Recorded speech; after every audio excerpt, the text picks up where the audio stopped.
Holan 7 Internacional presenta su programa La Biblia Responde, dirigido por el pastor Joel Espino, programa que te ayudará a responder inquietudes y dudas sobre las Sagradas Escrituras y te ayudará a transformar tu vida. Holan 7 Internacional, sanando, educando y reconciliando.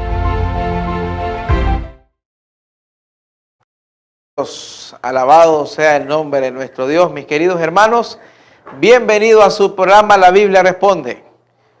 El programa que cada vez más está teniendo mayor presencia de nuestros amigos y que nos ven a través de las diversas plataformas. Estamos en Facebook Live, estamos en YouTube, estamos en Instagram, estamos en la mayoría de las redes sociales y por supuesto nos puede hallar en la web, así como también en cable, en algunas, aquí en Nicaragua, para los que tienen Tecomunica, y en Los Ángeles y México. Así que hermanos, Dios les bendiga.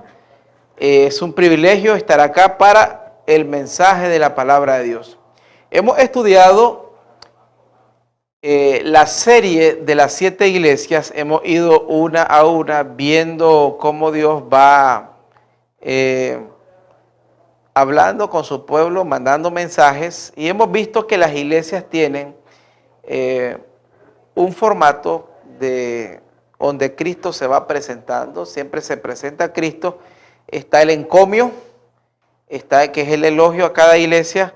Luego tenemos el mensaje, luego el consejo, la reprensión, el llamado y el galardón. Son 5 o 6 cosas que generalmente se repiten en cada iglesia, y obviamente es un privilegio recibir estos mensajes. A la misma vez, cada mensaje es un periodo de tiempo, ¿verdad? Hemos explicado que estas iglesias obviamente existieron en el siglo I. Estaban ubicadas en lo que es el Asia Menor, todo lo que es la parte de Turquía y la parte de Grecia. Y hoy finalmente son mensajes históricos. Las 7 iglesias representan los 7 periodos en los cuales Dios viene cuidando a su pueblo. Recuerden que Cristo se presenta en Apocalipsis 1 como el que camina en el medio del candelabro. Y eso es importante porque Él va al frente de su pueblo, dirigiendo a su pueblo. Él está allí con su pueblo. Así que hoy vamos a hablar, hemos avanzado con Éfeso, la iglesia primitiva, la iglesia de los apóstoles. Luego fuimos a Sardis, la iglesia de las persecuciones, ¿verdad? Del año 100 al año 315. Luego de Sardis tenemos la iglesia de Pérgamo, la iglesia ya de Constantino, que viene cayendo en ciertas apostasías, lamentablemente. Es la iglesia de cuando cesan las persecuciones, pero se introduce el paganismo. En el 538, con el inicio del dominio papal, arranca el periodo de Teatira, un largo periodo que termina en 1517, cuando Martín Lutero clava en la catedral de Wittenberg las 95 tesis de justificación por la fe. Ahí nace una esperanza. Con el fin de Teatira nace el periodo de la iglesia de Sardis, ¿verdad? La iglesia de Sardis, que es la iglesia quinta, creo que la segunda es enmienda para corregir eso. Sardis representa ese respiro, y obviamente representa todo el nacimiento de todos los predicadores de la Reforma. Es el tiempo de Lutero, de Hus, Calvino, Zwinglio, Melanchthon y otros grandes héroes de la fe. Pero luego ahora llegamos a la iglesia que nos compete el día de hoy. Estuvo el periodo de la Reforma. A la Reforma Satanás le monta la contrarreforma. Surgieron hombres como Ignacio Loyola, como el obispo Belarmino y otros que comenzaron a formular otras teorías. El movimiento protestante tenía tres grandes verdades: sola fide, solo por fe; sola escritura, solo por la Biblia; y sola gracia, solo por gracia. Y era muy común entre los protestantes llamar al Papa el anticristo, el cumplimiento de la bestia, de Apocalipsis y Daniel. Entonces surge el movimiento de la contrarreforma con un movimiento teológico que ellos llamaron y que nosotros conocemos como el preterismo de pretérito, de pasado, donde ellos comenzaron a aplicar las profecías al tiempo pasado, ¿verdad? A épocas como la época de Antíoco Epífanes o Domiciano.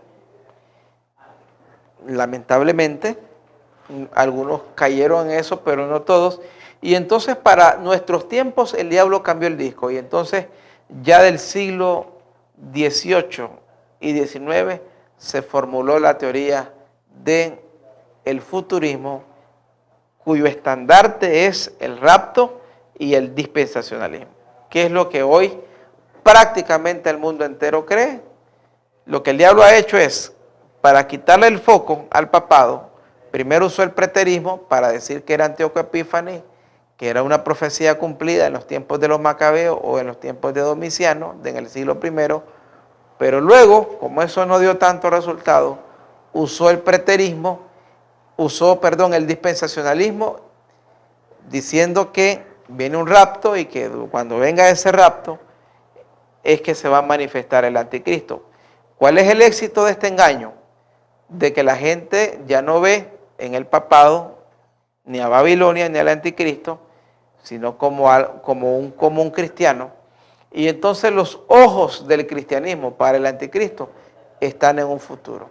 Y entonces le dicen a usted: no lea Apocalipsis, no lea Daniel, usted no se mate con ese tipo de profecía, porque eso no es para su tiempo, eso está en la dispensación del futuro. Y de esta manera, las personas están engañadas conforme a este tema. El dispensacionalismo lo que ha hecho es quitarle el papel al Apocalipsis y Daniel del cumplimiento final. Incluso hablan de una iglesia que será arrebatada antes de la tribulación. La Biblia no dice eso, la Biblia dice que la iglesia pasa por la tribulación. En ese contexto, entonces, está el mensaje de Dios a la iglesia de Filadelfia, que es la iglesia que hoy vamos a estudiar.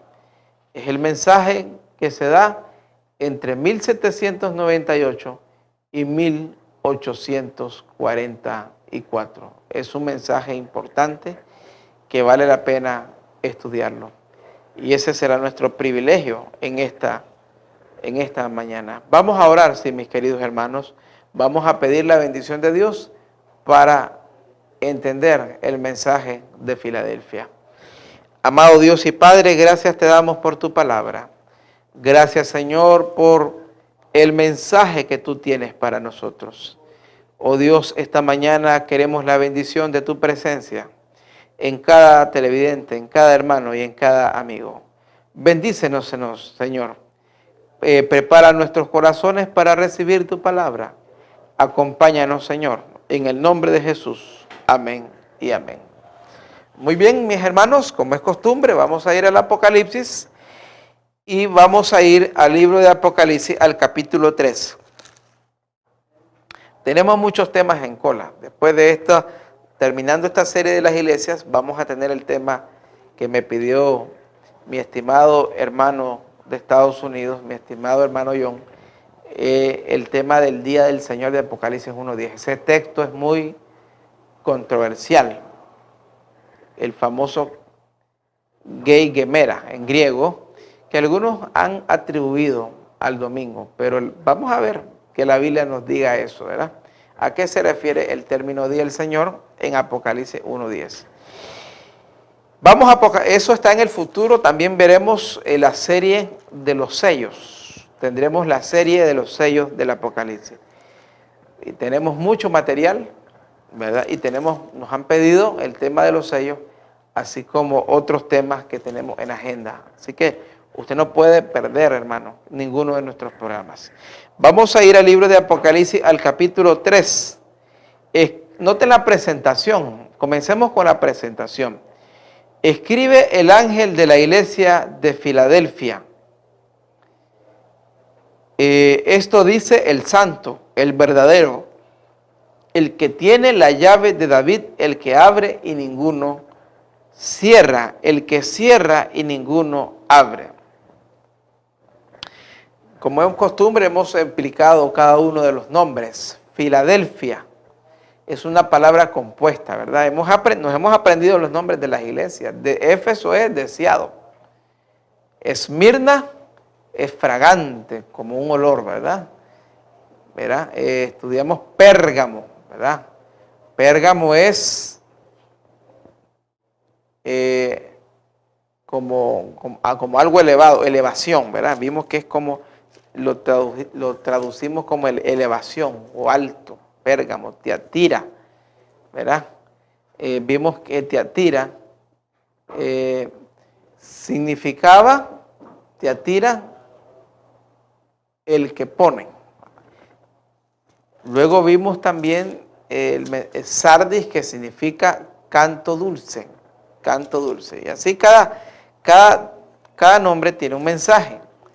Filadelfia viene de dos palabras griegas, fileo, amor, amor. En griego hay tres palabras para amor. Está el eros, un amor pasional, de donde viene el erotismo o lo erótico. Está luego el fileo, que es el amor entre hermanos, ¿verdad? El amor que usted siente por sus padres, el amor que usted siente por sus hijos. Ese es el fileo, y está finalmente el ágape, que es el amor de Dios. Es el amor que está arriba, es el amor que lo da todo, ¿verdad? Entonces, se usa la palabra fileo para hablar de ese amor. Filadelfa. Delfos significa, y la palabra Delfia viene de Delfos, que significa... Delfos lo podemos entender como el amor fraternal. Delfos es hermanos, el amor de hermanos, o amor fraternal. Debía ser esta una iglesia que se manifestara en un amor fraternal.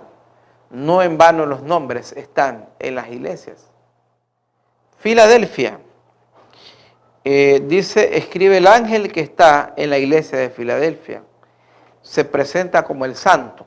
Obviamente, hasta los demonios reconocieron que él era santo, el santo de Dios, el santo de Dios.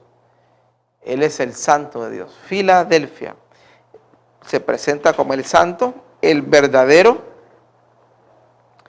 En Cristo no hay engaño. En Cristo Jesús no hay ningún engaño. Así es, hermano. Él es el santo, es el verdadero. ¿Qué otra presentación tiene Cristo en el mensaje a Filadelfia? Que está ubicado entre 1755 y 1844. ¿Qué pasó en 1755? Filadelfia es la iglesia que está luego de la Reforma del siglo XV y antes de el despertar adventista en 1844. Es la iglesia de los peregrinos, es la iglesia de los fundadores de muchas iglesias nuevas, como los wesleyanos, que fundaron aquel movimiento que ellos, en la universidad donde ellos asistían, ellos comenzaron como el Club de la Santidad, los hermanos John Carlos Wesley.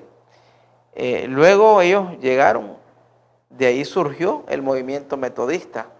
Durante este tiempo surgen Bueno, un poquito atrás los anglicanos, los anabaptistas, entre otros movimientos que estaban estudiando la Escritura y que se habían separado del papado. 1755 es el inicio de las profecías del sexto sello o el tiempo del fin. Algunos ubican el tiempo del fin en 1798 por la caída del papado. 1798 pone fin a los 1260 días que había profetizado Apocalipsis 12:6. En Apocalipsis 12:6 se había hablado de esa gran profecía. La profecía de que Daniel 7:25 había hablado, tiempos y medio tiempo. Es la profecía de los 3 años y medio. Así que, mis queridos hermanos, esta Filadelfia abarca la profecía de la caída del papado.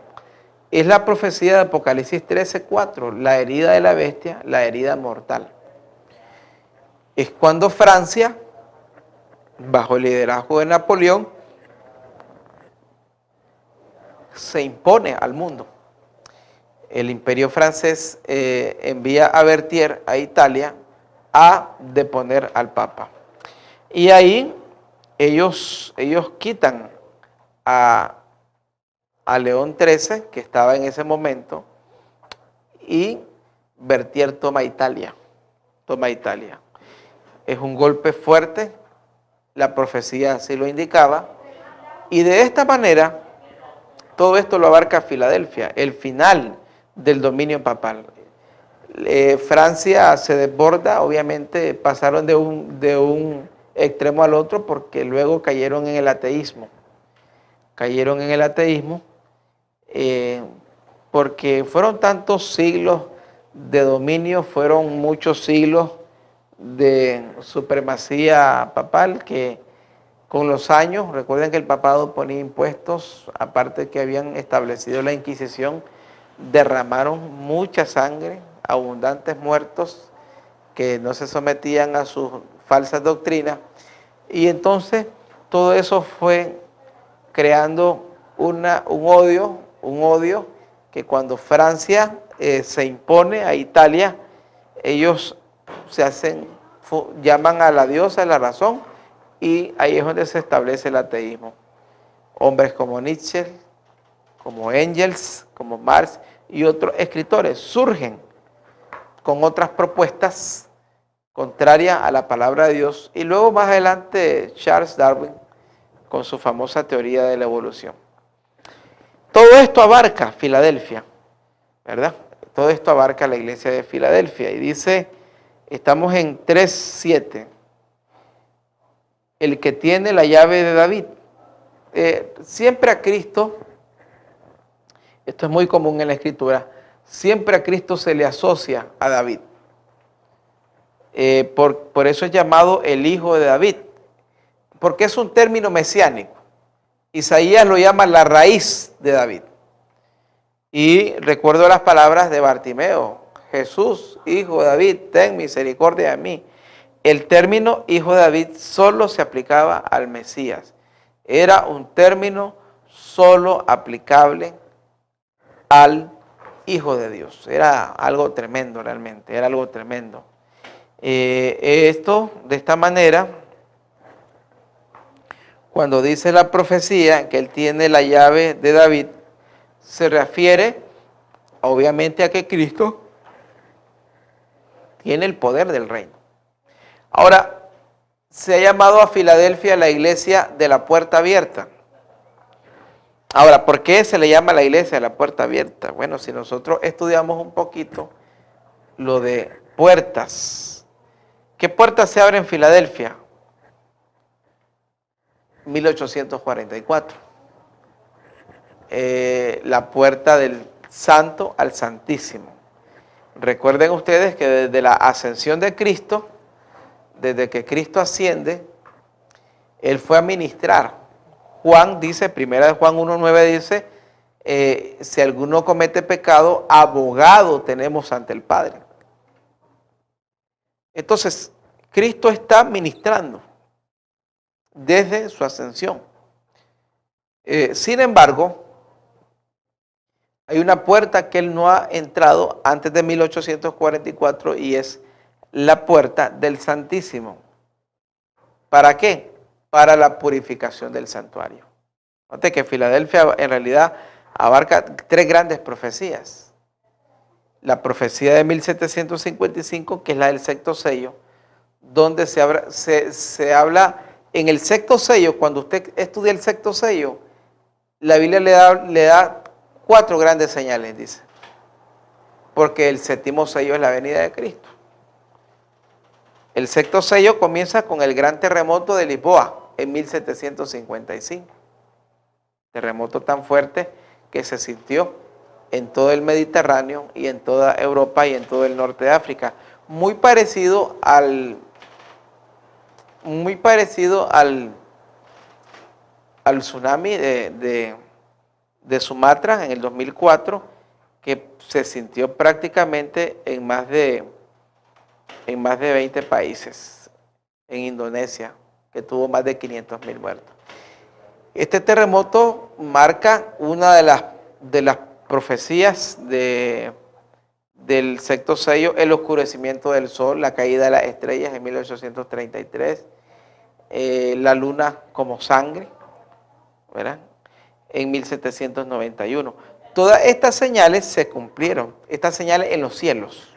De ahí que se interpreta el sexto sello, y está correcto, y eso lo vamos a ver cuando lleguemos a los sellos, como la profecía del fin.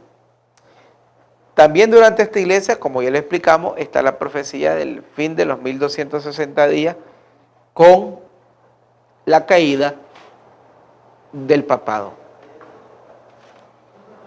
También está la profecía de 1844 hasta 2300 tardes y mañanas, y el santuario será purificado. Entonces, de tal manera que nosotros podemos ver que en realidad es una iglesia que se están poniendo las semillas de un avivamiento. Se están poniendo las semillas de un avivamiento. Exactamente eso es lo que está sucediendo. Y dice el versículo, el que tiene la llave de David, el que abre y ninguno cierra, y el que cierra y ninguno abre. Esto de cerrar y abrir solo nos recuerda el arca de Noé, la puerta que se abre y se cierra. Recuerden que fue Dios el que cierra esa puerta. La puerta de la gracia, la puerta de la misericordia. ¿Qué puerta se abrió en Filadelfia en 1844? Se abre la puerta de el Santísimo, la purificación del santuario. Cristo no solamente sigue intercediendo, sino que como juez comienza a analizar caso a caso a todos los creyentes. Es la profecía de 1 de Pedro 4:17. Es tiempo que el juicio empiece por la casa de Dios. Es la misma profecía de Apocalipsis 11:1. Mide el templo, los adoradores y el altar, pero a los gentiles y el patio déjalo afuera. Entonces, definitivamente, mis queridos hermanos, estamos en presencia de una profecía solemne. Filadelfia va a ser testigo de que en ese momento el santuario será abierto. Esté bien. Cristo está por pasar. Y en esta época es cuando se da lo que hace Miller al estudiar la profecía. La profecía de Daniel 8:14 había sido estudiada un poquito atrás por varios estudiosos, entre ellos Charles Fitch, un famoso predicador británico que en 1780 en adelante predicó fervientemente de la venida de Cristo. Charles Fitch, así como otros, incluso el libro de la Lacunza, que la Lacunza luego lamentablemente después se desvió con el rapto, pero la Lacunza sacó un libro, chileno, en esos tiempos acerca de la venida de Cristo. Ya se estaba dando ese movimiento acerca de la venida de Cristo. pero es Miller el que lo cataliza y el que lo lleva a su máxima expresión. Vamos a escuchar un himno y luego vamos a regresar con la siguiente parte del tema.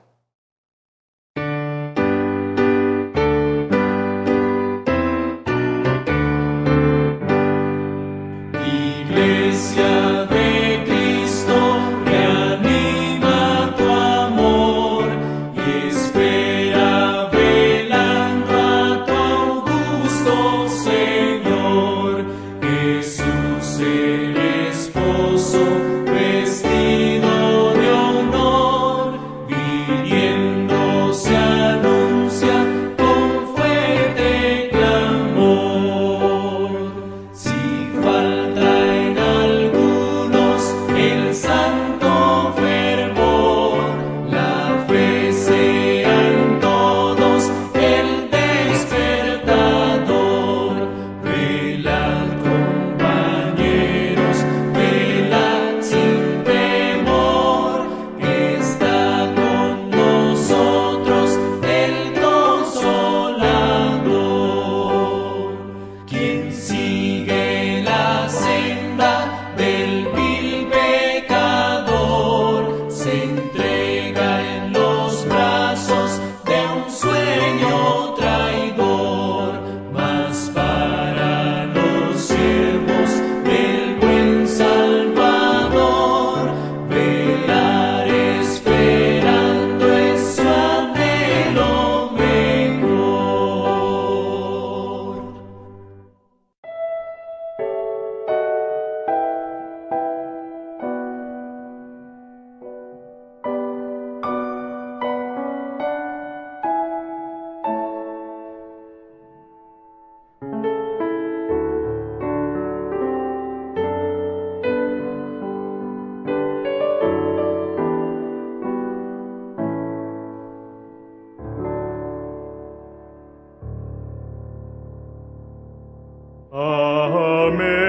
Amémonos, hermanos,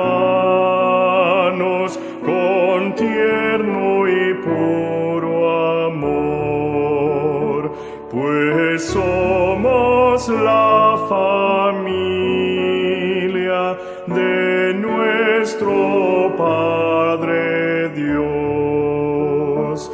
Amémonos, hermanos, lo quiere el Salvador, que su preciosa sangre por todos derramó.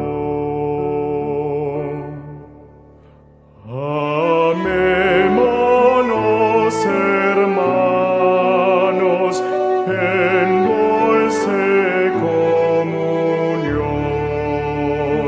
y paz y afecto y gracia dará el Consolador.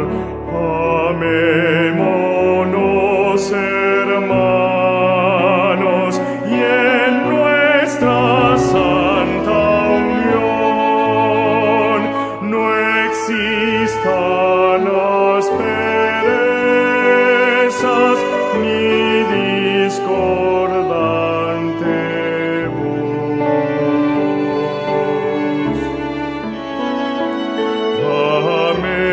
Amémonos, hermanos, y al mundo pecador mostremos cómo viven los que salvados son. Amémonos, hermanos, de todo corazón.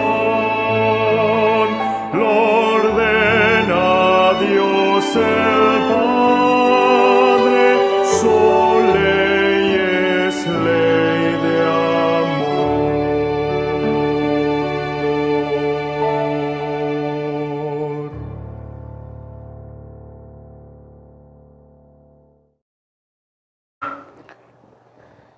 Gloria a Dios. gloria a Dios. Qué privilegio alabar a Cristo, qué privilegio entonar alabanzas a nuestro Dios. Amémonos, hermanos. Amemos su iglesia, amémonos. Sigamos a Cristo, mis queridos hermanos. Entonces, hermanos, explicamos, es un material bastante el que tiene Filadelfia, pero tres grandes cosas suceden en Filadelfia. El inicio de las señales del fin. Resumamos lo que hemos visto hasta ahora. El inicio de las señales del fin, del sexto sello, caída de las estrellas, la luna como sangre y el terremoto de Lisboa. Obviamente que estas señales se van a cumplir al máximo en la venida de Cristo. Cuando Cristo venga, todo el universo será sacudido. Todo el universo será sacudido, ¿verdad? También el mundo, ¿verdad? La tierra temblará, las estrellas, eso va a ser tremendo. Otro evento que sucede en la iglesia de Filadelfia es la caída de el papado en 1798 y también finalmente, y creo que esto es lo más importante, el inicio del mensaje de los tres ángeles con la purificación del santuario. Cristo entrando al lugar santísimo a partir de 1844 para iniciar el juicio. Eso es nuestro siguiente tema cuando hablemos un poquito de la Odisea. Ahora, ¿qué es lo que pasa? ¿Qué es lo que sucede? Realmente estos tres eventos marcan definitivamente el fin de la profecía. Luego de 1844 no hay ninguna más profecía de tiempo. Por ahí hay gente que anda diciendo que en el 2030 viene Cristo, otros dijeron que en el 2013, otros, no le ponga mente usted a ese tipo de estudios, no pierda el tiempo escuchándolos, porque Jesús es claro, el día y la hora nadie lo sabe. Y la última profecía de tiempo fue 1844. Es Filadelfia la iglesia que se abre la puerta porque da inicio, cuando termina su periodo, con el ministerio sacerdotal de Cristo en el santuario. Recuerden que el chasco hizo ver como que Cristo no había venido. Obviamente que la fecha estaba correcta, el cálculo de Miller estaba correcto. Fueron años predicando eso. Recuerden que Miller desde 1820 venía él, tras su conversión, venía él estudiando esto. Él retomó algunas ideas que había leído y habían algunos estudiosos, ya mencionamos algunos, como Charles Fitch, que habían propuesto cierta lectura acerca de esto, pero no fue sino hasta que Miller se empapa y entiende el tema y lo predica en las prédicas de las carpas con Snow, con Joshua Gimes, Loughborough, y llevan a cabo ese gran ministerio, donde se fue uniendo al punto que yo lo veo con un paralelismo tremendo, como el avivamiento que tuvo la iglesia en el siglo I, cuando recuerdo aquel texto de Hechos 2:43 en adelante, que vendieron propiedades, todo lo ponían a los pies de los apóstoles. Porque ¿qué movió eso a la iglesia primitiva? La cercanía de la parucía, la cercanía de la venida. Ellos creían fervientemente que la venida estaba a las puertas. Claro, hubo extremos como en Tesalónica, que algunos dejaron de trabajar y Pablo los corrige, dice, el que no trabaja, que no coma. Y Pablo dice, va a venir, pero tiene que venir el anticristo. Pero ese fervor fue que dio como resultado que Éfeso sea una iglesia recordable y deseable, como su mismo nombre lo dice, y muy aventajada. El adventismo también se da con ese fervor. La gente esperaba más de 50,000 hermanos de diferentes congregaciones. Originalmente, por ejemplo, Jaime White venía de Conexión Cristiana. Conexión Cristiana era un movimiento que tenía poca luz, pero obviamente recuerden ustedes que estos movimientos algunos habían recién nacido, aunque ya habían algunas iglesias un poco más, que ya tenían un poco más de trayectoria, como los metodistas, de donde vino Ellen White. Ya en esos tiempos estaba el movimiento de los mormones, entre otras congregaciones. Todos ellos se unen y lamentablemente el evento está correctamente esquematizado. 457, el inicio de las 70 semanas, con el edicto de Artajerjes, que fueron 3 edictos, sí, pero se toma el que se cumplió. Se toma el que se cumplió. Eso, porque algunos hablan de que, fueron varios edictos, sí, pero se toma el que se cumplió. Llegamos al año 27 con las primeras 70 semanas, con el bautismo de Cristo. 70 semanas están determinadas para tu pueblo para ungir al santo. A la mitad de esas 70 semanas, de la semana 70, será cortado. En el 31 él muere. Y luego el fin, en el 34.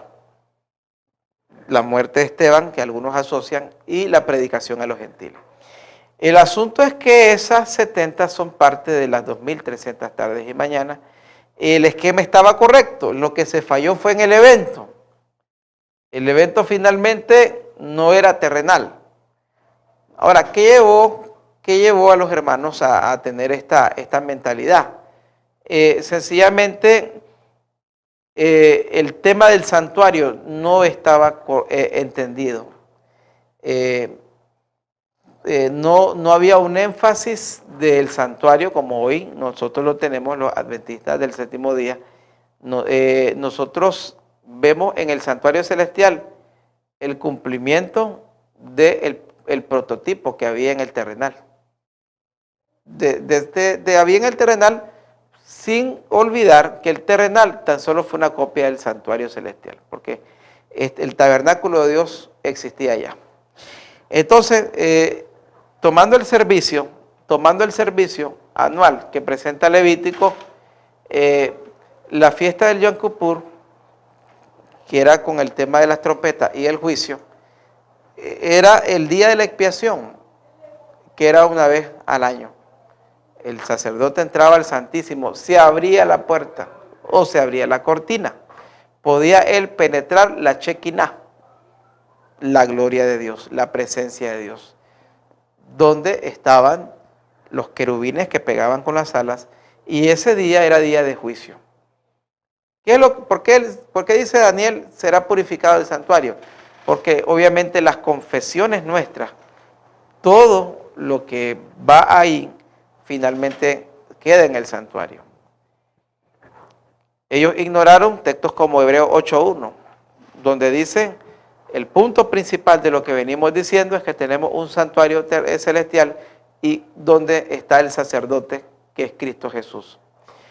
Pasaron por alto eso, llegaron a la conclusión de que el santuario era la tierra, y entonces dijeron, si la tierra va a ser purificada, ¿con qué será?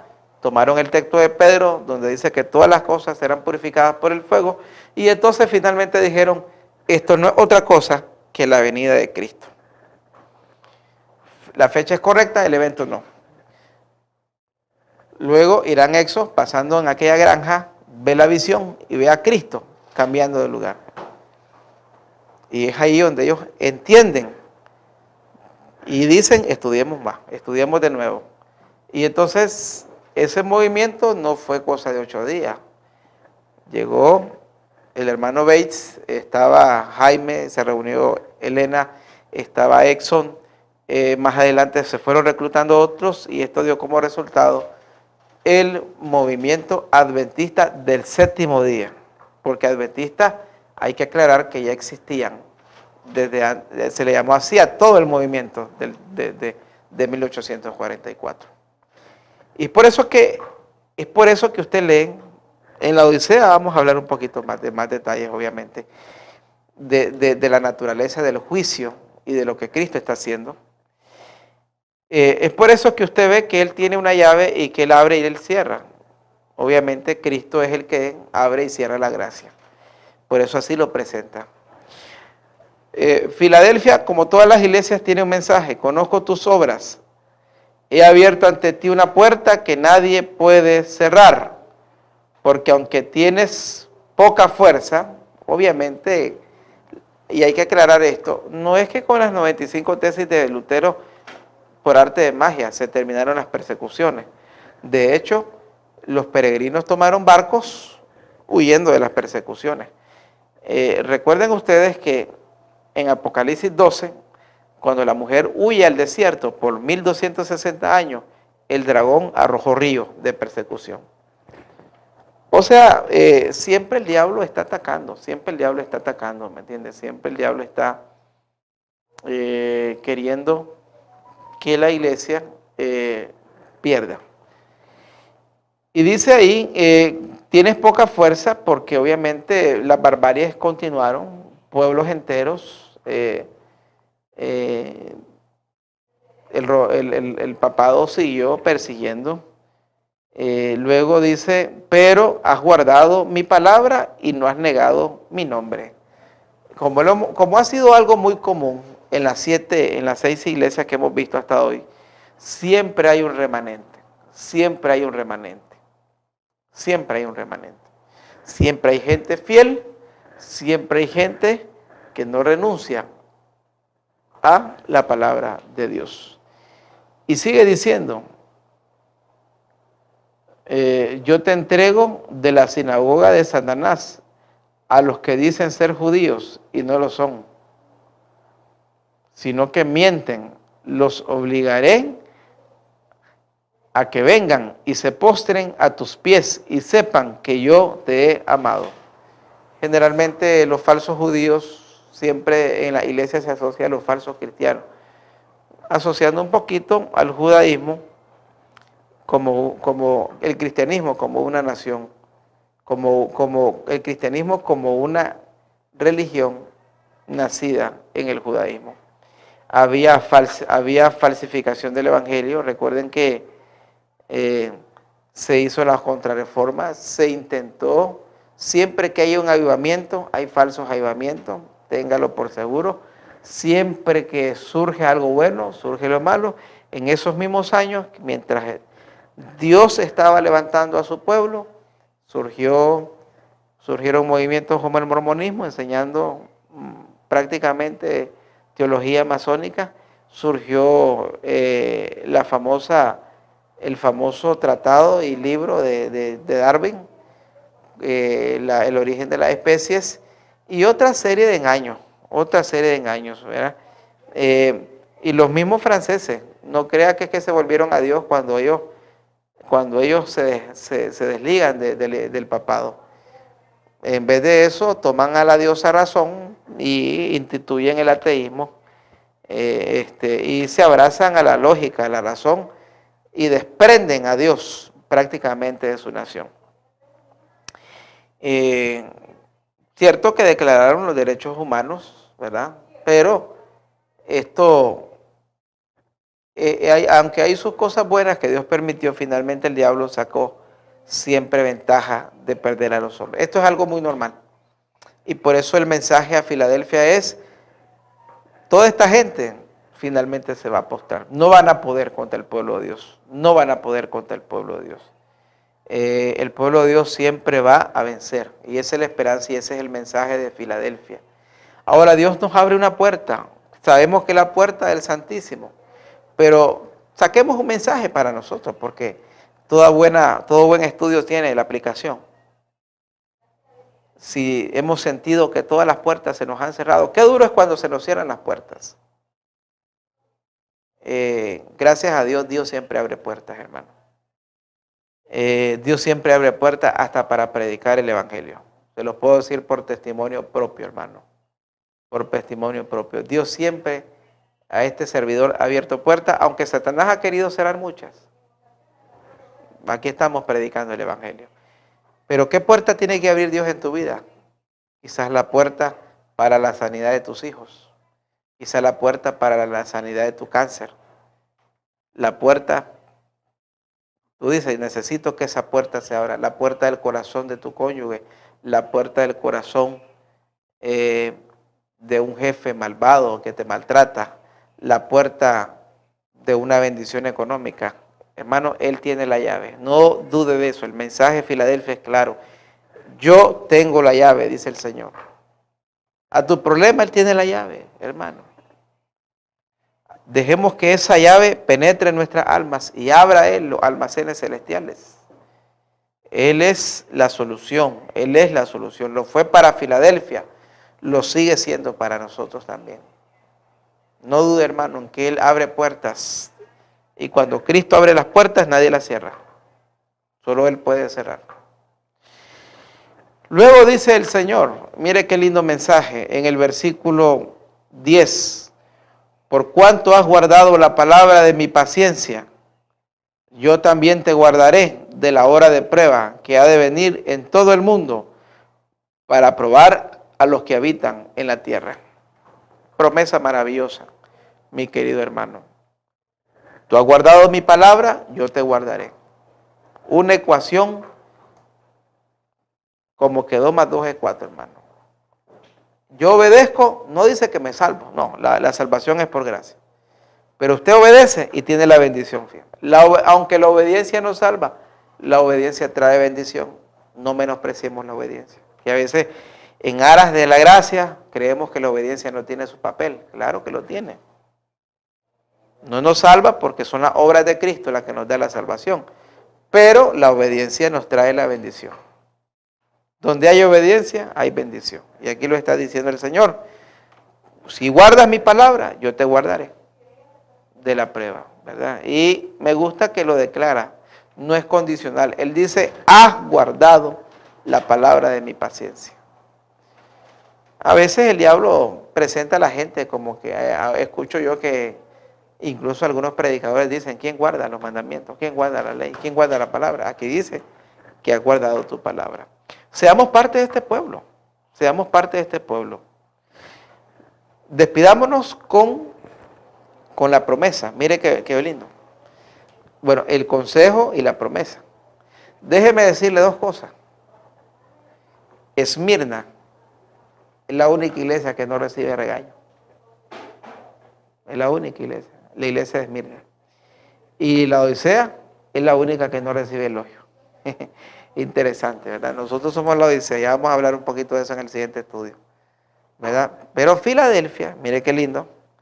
Filadelfia recibe encomio. Recibe encomio. Y dice, yo vengo pronto. Retén lo que tienes para que ninguno tome tu corona. Filadelfia recibe encomio, recibe el llamado. Y el mensaje que Dios le da es retén. La represión que ellos reciben es retén, retén. O sea, me gusta porque ellos fueron aparentemente frustrados, pero finalmente Dios le dice, no es que yo voy a venir pronto. Es que el hecho de que no vine en 1844 no es que Cristo ya no va a venir. No es que renuncie yo a volver a la tierra. Cristo aclara, yo vengo pronto, retén lo que tienes, retén lo que tienes. O sea, seguir predicando de mi venida, no ponga fecha. Eso es lo que le está diciendo. Es un consejo de amor, consejo para todos nosotros. Retengamos lo que tenemos, y no está hablando económicamente, está hablando en la fe. El conocimiento. ¿Y cuál es el premio? El galardón. Dice, al que venza le haré columna en el santuario de mi Dios. Qué maravilloso. Y nunca más saldrá fuera. Escribiré sobre él el nombre de mi Dios, el nombre de la ciudad de mi Dios, la nueva Jerusalén que desciende del cielo, enviada por mi Dios, y mi nuevo nombre. Qué maravilloso, tantos nombres, el carácter de Dios en nuestras vidas, mis queridos hermanos. Qué hermoso. El que tiene oído, oiga lo que el Espíritu dice a las iglesias. Mi hermano querido, ¿quiere ser columna con Dios? ¿Quieres tener el nombre de Dios en tu frente, escrito en tu columna? Dejémonos que Cristo haga su obra. Vamos a escuchar un himno y luego entonces vamos a terminar con una oración para despedirnos de este bello mensaje de Filadelfia.